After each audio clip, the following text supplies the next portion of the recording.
ಎಲ್ರಿಗೂ ನಮಸ್ಕಾರ. ನಾನು ನಿಮ್ಮ ಅಡ್ವೊಕೇಟ್ ಜಯರಾಮೇಗೌಡ ಕನಕಪುರ. ಇವತ್ತು ತಮ್ಮ ಮುಂದೆ ಪ್ರಸ್ತಾಪ ಮಾಡ್ತಾ ಇರುವಂತ ವಿಚಾರ ಯಾವುದು ಅಂತ ಹೇಳೋದಾದ್ರೆ, ಹಕ್ಕು ನಿವೃತ್ತಿ ಅಥವಾ ಹಕ್ಕು ಬಿಡುಗಡೆ ಅಥವಾ ರಿಲೀಸ್ ಡೀಡ್ ಅಂದರೇನು ಅನ್ನೋದ್ರ ಬಗ್ಗೆ ಹೇಳಲಿಕ್ಕೆ ಇಚ್ಛೆ ಪಡ್ತಾ ಇದ್ದೀನಿ. ಹಕ್ಕು ನಿವೃತ್ತಿ ಅಂದ್ರೆ ಏನು ಅಂತ ಹೇಳೋದಾದ್ರೆ, ಯಾವುದೇ ಒಂದು ಆಸ್ತಿಗೆ ಸಂಬಂಧಿಸಿದಂತೆ ತಂಗಿ ಅಣ್ಣನಿಗಿರಬಹುದು, ತಮ್ಮ ಅಣ್ಣನಿಗಿರಬಹುದು, ಇಲ್ಲ ಅಣ್ಣ ತಮ್ಮನಿಗಿರಬಹುದು, ಇಲ್ಲ ಮಕ್ಕಳು ತನ್ನ ತಂದೆ ತಾಯಿಗಿರ್ಬೋದು, ತಮ್ಮ ಪಾಲಿಗೆ ಬರಬೇಕಾದಂತ ಆಸ್ತಿ ಹಕ್ಕನ್ನ ಬಿಡುಗಡೆ ಮಾಡೋದಕ್ಕೆ ಹಕ್ಕು ನಿವೃತ್ತಿ ಪತ್ರ ಅಂತ ಹೇಳ್ತೀವಿ. ಸಂಕ್ಷಿಪ್ತವಾಗಿ ಹೇಳೋದಾದ್ರೆ, ನಮ್ಗೆ ಆಸ್ತಿನಲ್ಲಿ ಯಾವುದೇ ರೀತಿ ಭಾಗ ಬೇಡ, ಆಸ್ತಿಯ ಬದಲಾಗಿ ನಾವು ಒಂದು ಇಂತಿಷ್ಟು ಹಣವನ್ನ ಪಡ್ಕೊಂಡು ಆಸ್ತಿಯ ಪೂರ್ಣ ಪ್ರಮಾಣದ ಹಕ್ಕನ್ನ ಬಿಟ್ಕೊಡ್ತಾ ಇದೀವಿ.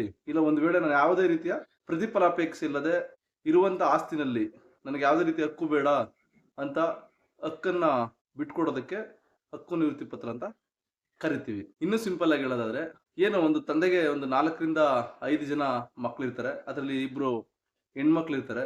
ಹೆಣ್ಣು ಮಕ್ಕಳು ಮದುವೆಯಾಗಿ ಹೋದ ನಂತರ ತನ್ನ ತವರು ಮನೆ ಚೆನ್ನಾಗಿರ್ಲಿ, ತನ್ನ ತಂದೆ ತಾಯಿ ಚೆನ್ನಾಗಿರ್ಲಿ, ಅಣ್ಣ ತಮ್ಮಂದಿರು ಚೆನ್ನಾಗಿರ್ಲಿ ಅನ್ನೋ ಕಾರಣದಿಂದ ತಮ್ಮ ಪಾಲಿಗೆ ಬರಬೇಕಾದಂತ ಆಸ್ತಿಯನ್ನ ಪಡೆಯದೆ ತನ್ನ ತವರು ಮನೆಗೆ ಬಿಟ್ಕೊಡೋದಕ್ಕೆ, ಅಂದ್ರೆ ತನ್ನ ಅಣ್ಣ ತಮ್ಮಂದಿರೇ ಆಸ್ತಿಯನ್ನ ಅನುಭವಿಸ್ಲಿ, ಆಸ್ತಿಯಿಂದ ನನಗೆ ಯಾವ ರೀತಿ ಪ್ರತಿಫಲಾಪೇಕ್ಷೆ ಬೇಡ, ಆಸ್ತಿ ಹಕ್ಕು ನನಗೆ ಬೇಡ, ನನಗೆ ಆಸ್ತಿಯಲ್ಲಿ ಪಾಲು ಬೇಡ ಅನ್ನೋ ಕಾರಣದಿಂದ, ಉದ್ದೇಶದಿಂದ ಆಸ್ತಿಯಲ್ಲಿ ಪಾಲನ್ನು ಕೇಳದೆ ತನ್ನ ಅಣ್ಣ ತಮ್ಮಂದಿರಿಗೆ ಮತ್ತೆ ತಂದೆ ತಾಯಿಯಂದಿರಿಗೆ ತನ್ನ ಆಸ್ತಿ ಹಕ್ಕನ್ನ ಬಿಟ್ಕೊಡೋದಕ್ಕೆ ಹಕ್ಕು ನಿವೃತ್ತಿ ಪತ್ರ ಅಂತ ಹೇಳ್ತೀವಿ. ಅಂದ್ರೆ ತಮ್ಮ ಬರಬೇಕಾದ ಪಾಲಿನ ಆಸ್ತಿಯನ್ನ ಪಡೆದುಕೊಳ್ಳದೆ ಯಾವುದೇ ಪ್ರತಿಫಲಾಪೇಕ್ಷೆ ಇಲ್ಲದೆ ತನ್ನ ತವರು ಮನೆಗೆ ಉಡುಗೊರೆಯಾಗಿ ಬಿಟ್ಕೊಡೋದಕ್ಕೆ ಹಕ್ಕು ನಿವೃತ್ತಿ ಪತ್ರ ಅಂತ ಕರಿಬಹುದು. ಹಕ್ಕು ನಿವೃತ್ತಿ ಪತ್ರ ಒಂದ್ಸತಿ ಮಾಡಿಕೊಟ್ಟ ನಂತರ ಮತ್ತೆ ನಾವು ಯಾವುದೇ ರೀತಿ ಹಕ್ಕನ್ನ ಮತ್ತೆ ವಾಪಸ್ ಪಡಲಿಕ್ಕೆ ಸಾಧ್ಯವಾಗುವುದಿಲ್ಲ.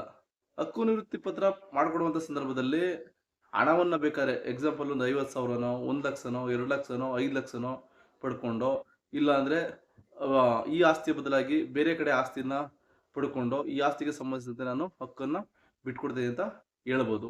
ಕೆಲವೊಂದು ಬಾರಿ ಏನಾಗುತ್ತೆ, ಒಂದು 5ರಿಂದ 10 ಎಕರೆ ಜಮೀನು ಇರ್ತದೆ. ಅಂತ ಸಮಯದಲ್ಲಿ ಎಲ್ಲ ಒಂದ್ ಕಡೆ ನನಗೆ ಒಂದು 2 ಕುಂಟೆನೋ 3 ಕುಂಟೆನೋ ಜಮೀನ ಅಂದ್ರೆ ಆಸ್ತಿಯನ್ನ ಕೊಟ್ಬಿಡಿ, ಅಂದ್ರೆ ಸೈಟ್ನ ಕೊಟ್ಬಿಡಿ, ಇನ್ನು ಉಳಿದ ಆಸ್ತಿನಲ್ಲಿ ನನಗೆ ಪಾಲು ಬೇಡ, ಉಳಿದಂತ ಪಾಲನ್ನ ನೀವೇ ಹಂಚ್ಕೊಳ್ಳಿ ಅನ್ನೋ ಉದ್ದೇಶದಿಂದ ಆಸ್ತಿಯನ್ನ ಪಡೆದುಕೊಂಡು ಉಳಿದಂತ ಆಸ್ತಿಯಲ್ಲಿ ತಮ್ಮ ಬರಬೇಕಾದ ಪಾಲನ್ನ ಬಿಟ್ಕೊಡೋದಕ್ಕೆ ಹಕ್ಕು ನಿವೃತ್ತಿ ಪತ್ರ ಅಂತ ನಾವು ಕರಿಬಹುದಾಗಿದೆ. ಹಕ್ಕು ನಿವೃತ್ತಿಯನ್ನ ಎಲ್ಲಿ ಮಾಡಿಸೋದು, ಹೇಗೆ ಮಾಡಿಸೋದು, ಏನೇನು ದಾಖಲಾತಿಗಳು ಬೇಕು ಅಂತ ನಾವು ತಿಳ್ಕೊಳ್ಳೋದಾದ್ರೆ, ಹಕ್ಕು ನಿವೃತ್ತಿಯನ್ನ ಸ್ಥಳೀಯವಾಗಿ ತಮ್ಮ ವ್ಯಾಪ್ತಿಗೆ ಬರುವಂತ ಉಪನೋಂದಣಾಧಿಕಾರಿ ಕಚೇರಿಯಲ್ಲಿ ಹಕ್ಕು ನಿವೃತ್ತಿ ಪತ್ರವನ್ನ ಮಾಡಿಸಬೇಕಾಗುತ್ತದೆ. ಹಕ್ಕು ನಿವೃತ್ತಿ ಪತ್ರವನ್ನ ಮಾಡಿಸುವಂತ ಸಂದರ್ಭದಲ್ಲಿ ಹಕ್ಕು ನಿವೃತ್ತಿಯನ್ನ ಮಾಡುವಂತ ವ್ಯಕ್ತಿ ತನ್ನ ಆಧಾರ್ ಕಾರ್ಡ್ ಅನ್ನ ಕಡ್ಡಾಯವಾಗಿ ಕೊಡಬೇಕಾಗ್ತದೆ. ಮತ್ತೆ ಹಕ್ಕನ್ನ ಪಡ್ಕೊಳ್ಳುವಂತ ವ್ಯಕ್ತಿ ಅಂದ್ರೆ ಯಾರು, ಈಗ ತಂಗಿ ಅಣ್ಣನಿಗೆ ಹಕ್ಕು ನಿವೃತ್ತಿ ಮಾಡ್ಕೊಡ್ತಾವ್ರೆ ಅಂತ ಹೇಳ್ತಾ ಇದ್ರೆ, ತಂಗಿಯ ಆಧಾರ್ ಕಾರ್ಡು ಮತ್ತೆ ಅಣ್ಣನ ಆಧಾರ್ ಕಾರ್ಡು ಮತ್ತೆ ಯಾವ ಆಸ್ತಿಗೆ ಸಂಬಂಧಿಸಿದಂತೆ ಹಕ್ಕನ್ನ ಬಿಟ್ಕೊಡ್ತಾವ್ರೆ ಆಸ್ತಿಯ ದಾಖಲಾತಿ ಪತ್ರ ಅಂದ್ರೆ ಪಹಣಿ ಪತ್ರವನ್ನು ತೆಗೆದುಕೊಂಡು ಹೋಗಿ ಮತ್ತೆ ವಂಶವೃಕ್ಷವನ್ನ ಕಡ್ಡಾಯವಾಗಿ ಹಾಕ್ಲೇಬೇಕಾಗ್ತದೆ. ಅಂದ್ರೆ ಯಾರು ಯಾರಿಗೆ ಬಿಟ್ಕೊಡ್ತಾ ಇದಾರೆ, ತಂಗಿ ಅಣ್ಣನಿಗೆ ಬಿಟ್ಕೊಡ್ತಾ ಇದ್ರೆ ಅಲ್ಲಿ ಬರೆಯಬೇಕಾಗ್ತದೆ, ತಂಗಿಯಿಂದ ಅಣ್ಣನಿಗೆ ಹಕ್ಕು ನಿವೃತ್ತಿ ಪತ್ರ, ಇಲ್ಲ ಮಗಳಿಂದ ತಂದೆ ತಾಯಿಗೆ ಹಕ್ಕು ನಿವೃತ್ತಿ ಪತ್ರ, ಇಲ್ಲ ತಮ್ಮನಿಂದ ಅಣ್ಣನಿಗೆ ಹಕ್ಕು ನಿವೃತ್ತಿ ಪತ್ರ. ಅಂದ್ರೆ ಈಗ ಸಂಬಂಧವನ್ನು ತೋರಿಸಲಿಕ್ಕೆ ಕಡ್ಡಾಯವಾಗಿ ವಂಶವೃಕ್ಷವನ್ನ ಹಾಕ್ಲೇಬೇಕಾಗ್ತದೆ. ಇಷ್ಟೆಲ್ಲ ದಾಖಲಾತಿಗಳನ್ನ ತೆಗೆದುಕೊಂಡು ಹೋಗಿ ಅದ್ರ ಜೊತೆಗೆ ಒಂದು ಡೀಡ್ನ ರೆಡಿ ಮಾಡ್ಕೊಳ್ಬೇಕು. ಹಕ್ಕು ನಿವೃತ್ತಿ ಪತ್ರವನ್ನ ರೆಡಿ ಮಾಡಿಕೊಂಡು ಅದರಲ್ಲಿ ದಿನಾಂಕವನ್ನ ಕಡ್ಡಾಯವಾಗಿ ಬರೀಲೇಬೇಕಾಗ್ತದೆ. ದಿನಾಂಕ, ಹೆಸರು, ವಿಳಾಸ, ವಯಸ್ಸು ಮತ್ತೆ ಆಸ್ತಿ ಎಲ್ಲಿದೆ, ಆಸ್ತಿಯನ್ನ ಯಾರು ಯಾರಿಗೆ ಹಕ್ಕು ನಿವೃತ್ತಿ ಮಾಡ್ಕೊಡ್ತಾರೆ ಇದನ್ನೆಲ್ಲ ಪೂರ್ಣ ಪ್ರಮಾಣದಲ್ಲಿ ಆ ಪತ್ರದಲ್ಲಿ ಬರೆದು ಸಬ್ ರಿಜಿಸ್ಟರ್ ಕಚೇರಿಗೆ ಹೋಗ್ತದೆ. ಸಬ್ ರಿಜಿಸ್ಟರ್ ಕಚೇರಿಗೆ ಹೋಗಿ ಸರ್ಕಾರಿ ಏನ್ ನಿಗದಿಪಡಿಸಿರ್ತದೆ ಆ ಸರ್ಕಾರಿ ಶುಲ್ಕವನ್ನ ಅಂದ್ರೆ ಏನು ರಿಜಿಸ್ಟರ್ ಶುಲ್ಕ ಮತ್ತೆ ಸೇವಾ ಶುಲ್ಕ ಮತ್ತೆ ಸೆಸ್ ಚಾರ್ಜ್ ಏನಿರ್ತದೆ ಎಲ್ಲ ಹಣವನ್ನ ಪಾವತಿ ಮಾಡಿ ಹಕ್ಕು ನಿವೃತ್ತಿ ಪತ್ರವನ್ನ ರಿಜಿಸ್ಟರ್ ಮಾಡಬೇಕಾಗ್ತದೆ. ಹಕ್ಕು ನಿವೃತ್ತಿ ಪತ್ರವನ್ನು ರಿಜಿಸ್ಟರ್ ಮಾಡಿದ ನಂತರ ಏನು ಯಾವ ವ್ಯಕ್ತಿ ಹಕ್ಕು ನಿವೃತ್ತಿಯನ್ನು ಬಿಡುಗಡೆ ಮಾಡ್ಕೊಳ್ತಾರೆ ಅವ್ರ ಹಕ್ಕು ನಿವೃತ್ತಿ ಪತ್ರ ಆದಂತ ತಮ್ಮ ಹಕ್ಕನ್ನ ಪೂರ್ಣ ಪ್ರಮಾಣದಲ್ಲಿ ಕಳ್ಕೊಳ್ತಾರೆ. ಈಗ ತಮಗೆ ಏನು ಇಲ್ಲಿವರೆಗೂ ನಾನು ಹೇಳಿದೆ ಹಕ್ಕು ನಿವೃತ್ತಿ ಪತ್ರ ಏನನ್ನೋದು ಸಂಕ್ಷಿಪ್ತವಾಗಿ ನಾನು ನಿಮ್ಗೆ ಹೇಳಿದ್ದೀನಿ. ಇದು ನಿಮಗೆ ಅನುಕೂಲ ಆಗಿದೆ ಅಂತ ಅನ್ಕೊಳ್ತೀನಿ.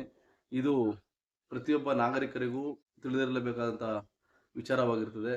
ನಾನು ಹೇಳಿರುವಂಥ ವಿಚಾರ ತಮ್ಗೆ ಇಷ್ಟ ಆಗಿದ್ರೆ ಈ ವಿಡಿಯೋಗೆ ಲೈಕ್ ಕೊಡಿ, ಈ ವಿಡಿಯೋನ ಹೆಚ್ಚು ಹೆಚ್ಚು ಜನಗಳಿಗೆ ಶೇರ್ ಮಾಡಿ, ಮತ್ತು ನಮ್ಮ ಚಾನಲ್ಗೆ ಇನ್ನೂ ಸಬ್ಸ್ಕ್ರೈಬ್ ಆಗಿ ಅಂತ ಹೇಳ್ತಾ ಇಂದಿನ ಸಂಚಿಕೆಯನ್ನು ಮುಕ್ತಾಯ ಮಾಡ್ತಾಯಿದ್ದೀನಿ. ಮುಂದಿನ ಸಂಚಿಕೆಯಲ್ಲಿ ಹೊಸ ವಿಚಾರದೊಂದಿಗೆ ತಮ್ಮ ಮುಂದೆ ಬರ್ತೀನಿ ಅಂತ ಹೇಳ್ತಾ ಇದ್ದೀನಿ. ಎಲ್ರಿಗೂ ಮತ್ತೊಮ್ಮೆ ಧನ್ಯವಾದಗಳು.